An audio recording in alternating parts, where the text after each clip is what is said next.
Hey everyone, and welcome to another Adapt to Thrive episode with me, Ash from Vienna. Today we are joined by Charlotte from Equalture, who I will let introduce herself and the company shortly. But this series is covering companies and startups and growing startups and how they're reacting to the coronavirus situation and public health crisis. So. Thank you for spending what is obviously right now really valuable time with us today, Charlotte. But keen to find out a little bit more about you and about what Equalture do. Yeah, so thanks for the invitation. My name is Charlotte and I'm one of the founders of Equalture, based in the Netherlands. And Equalture is a team composition technology. So what we do is we help scaling companies in building the right team composition they need to scale their company. So identifying your current team, revealing maybe the risk gaps in your team and how to translate that into your hiring strategy as well. And we do that for 2.5 years now. So really a startup still. Nice. And then, so I've used the product, I've demoed the product, and you're gamifying the recruitment process. So Yeah, what do you think? it's amazing. I got super competitive about it as well. I was like trying to do the games, stacking houses, doing maths. It was it was like what school should be, but currently very much isn't. So I hope the education process can learn a bit from you too as well. However, just keen to find out. You said 2.5 years. Where are you as a company, size-wise? Curious about funding. What's the latest? Yeah, well, we started building the product 2.5 years ago. Is that correct? Yeah, 2.5 years ago. We raised some seed funding then, or pre-seed funding actually, to build the first version of the product, let's say. We launched our product in January 2019. So we are live for a bit more than a year now.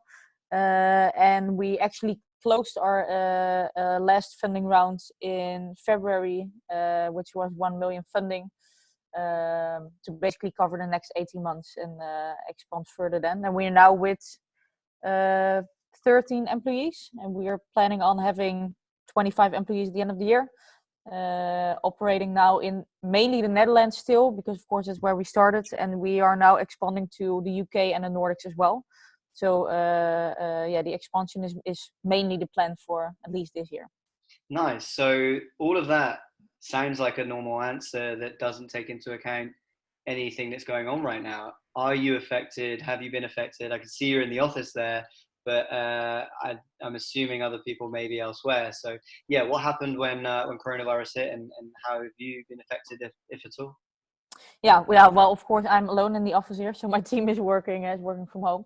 Yeah, I think every company is affected by the coronavirus. Of course, we are affected as well. We are a tool based on team building, but also on hiring. Of course, a lot of companies have some hiring freezes now. We are working with a lot of scale-ups. I think those are the companies that might be in a bit more danger than the corporates now. So yeah, we have been affected. Not as much as we expected, fortunately. So we are still getting new customers on board, and people are still hiring. So that's really a good sign. Our team is doing really a great job working remotely. Of course, it was quite an adjustment to make. It's quite a change for companies to work fully remotely. I think you will discover the pains after a few weeks in terms of communication and social interaction with each other. But I think, given the fact that we're doing this for the first time, it's actually going pretty well. I think, of course, the coronavirus is having a huge impact on the economy, on companies, on healthcare, etc. But we still tend to try to be really positive and look for challenges to pivot ourselves and to actually make use of the situation to get the best out of it. So yeah, my story and my intro was quite positive, quite focused on growth still. But that's really because I believe that as a founder, you now have two options. You can be completely overruled by what's happening, or you can search for creative ways to pivot yourself and to actually get something out of this situation. And we decided definitely to go for the second thing, because I think that's still possible. So yes, we've been affected, but yes, I also think that we still will be growing this year. Good. Well, I mean, the title of the series is Adapt to Thrive, right? And whilst some businesses will be affected in a way that they can't help right now in hospitality and so on. Yeah. Adapting is key. I'm seeing people buying home kits from their favorite burger place right now and making those meals at home. And I imagine recruitment is going to be a process that changes, even no matter how long this process goes on. We're going to be looking at people wanting to get employed, other people being furloughed or losing jobs right now are going to need them, and other companies will be employing them. So digital tools to help them do that kind of obviously makes sense, and therefore you can thrive in that scenario. Yeah, and I mean, we are a people software. So, and I think every company, how small you are, you will always have a team. Your team is always your asset that's actually going to make things happen. So yeah, of course, a crisis will impact hiring as well. But yeah, the core of our system is we want to make sure that your team is responsible for your company growth, and also in more uncertain times, they're still a team. That needs to make your dreams come true, basically. So I really believe that there will always be a very, very nice opportunity for us to grow in. Definitely. I think, the way that your software allows people to assess how they match up as a team is arguably never been more important, right? We're working from sofas in places that are geographically far apart from each other. And so knowing just how that person thinks and feels and reacts and works is really important for everybody else to do well, and vice versa. So really, really powerful stuff. How does that affect you as a team culturally? Are you making any changes? Obviously, people are at home right now. Is that a standard for you, or is this a new norm? No, it's definitely not standard for us. Well, of course, let's phrase it differently. People are allowed to work from home, of course, here as well. But normally people do that maybe 1 day or 2 days a week. And now we find ourselves in an all remote situation. I think the positive side is that we are still quite small, 13 employees, so it's very manageable. But yeah, we definitely needed to adjust ourselves to that situation. So I think that for us, the main challenge, the first 2 weeks, let's say, first 2-3 weeks, is that although we are very small, we have really a typical SaaS structure in our team. So we have a business development team, we have a customer success team, and we have a product team. And already after the first week, I realized whoa, the sales team is actually never in touch with the product team, and how is my CS team actually interacting with my product team, and is everyone on the same page, and do we all understand what we are working on and why we are doing that? Of course, we are pivoting ourselves a little bit towards the situation. So the roadmap changed, the sales methodology changed. So quite a lot of change, and everyone at a different place brought quite some challenges for us. But I think to make it positive again, because I think we can actually learn a lot from this situation. You really learn how to communicate effectively, and how to make sure that your teams are engaged and that everyone knows what everyone's doing. And I think we managed to do that quite soon. I think in the third week of working remote, everyone found their place. People were aware of each other's work. So yeah, quite some adjustments. But I think if you are so small, you have the chance to adjust very quickly. So yeah, that's what we did. So we introduced daily check-ins with every team, weekly check-ins with everyone, where every team needs to share what they did last week. We have a coffee channel in Slack where people can open a video call link and they can have a virtual coffee with each other. We do the same thing on Friday with beers, etc. So yeah, I think that we found ourselves a routine that works for our company now.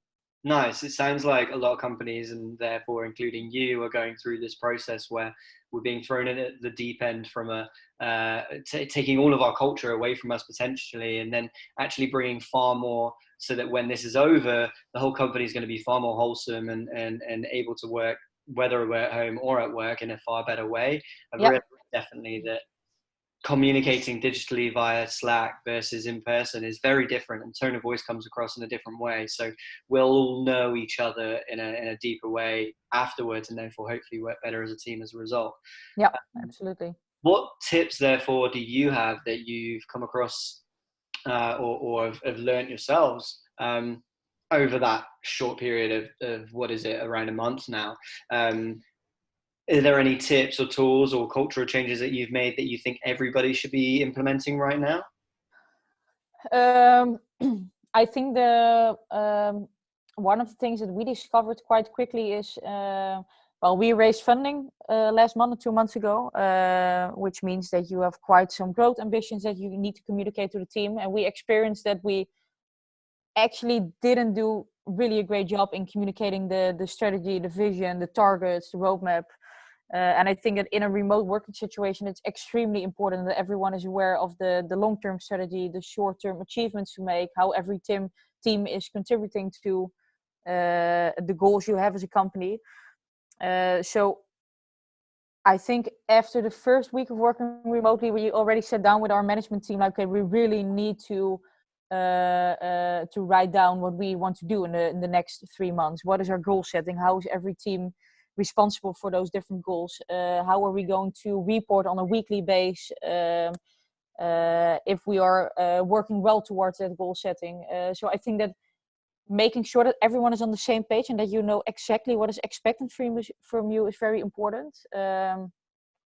I also think that if you, we were never a company, by the way, that checked people based on at what time they enter the office and at what time they left the office. But of course, in a remote working setting, you have no clue about your employees.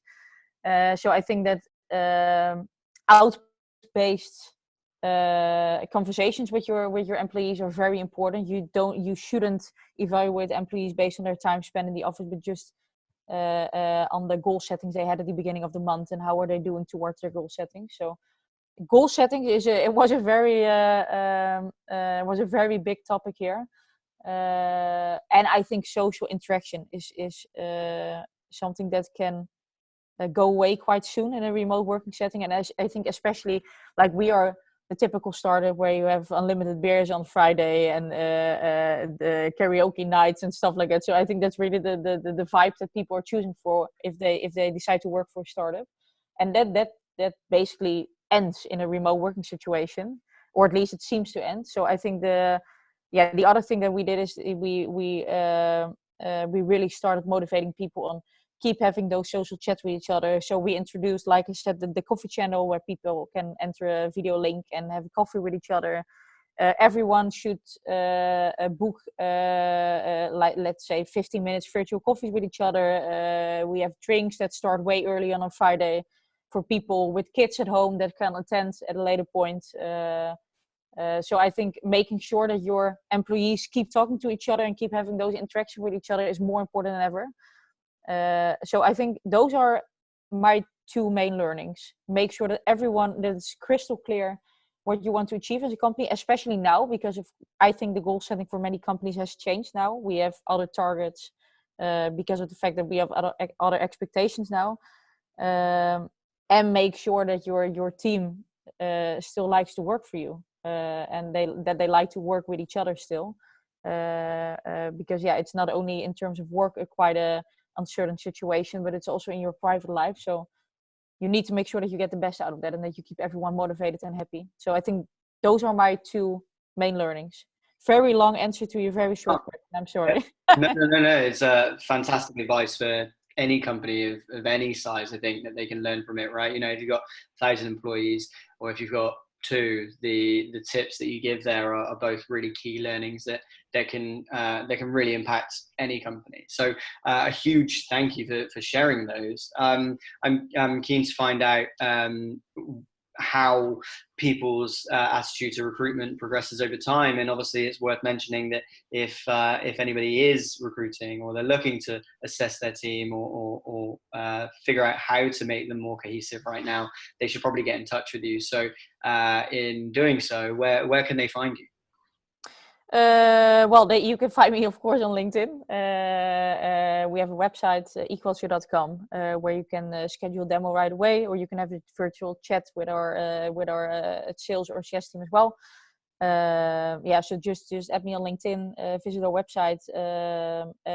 What we also do now is we have some consultation calls for scale-ups that are quite struggling with the situation. So not with the aim that people should buy our product, but just to offer some help, because it can be quite challenging now that we are in a situation where we need to hire remote, we need to onboard people remote, we need to communicate with our colleagues remote. So it's quite a lot to take for, especially younger companies that maybe don't have a really mature people department. So we are also there just if you want some advice about how to deal with it, and we have some webinars and stuff like that for people if they need any help. So feel free to reach out if there's anything we can do to help you. Perfect. And obviously it goes without saying that Equalture will be, maybe by the time this video comes out, be on the toolbox for Yena members to access too. So if you need to find it, it's just joinyena.com/toolbox. But in the meantime, thank you so much for joining us. Thanks for the invitation again. No worries. And yeah, we'll stay tuned. Anybody who wants to watch any more of these episodes, you can find them probably in the link below, or via our YouTube channel. And we'll have more episodes coming soon. So thanks for joining us, and we'll see you around.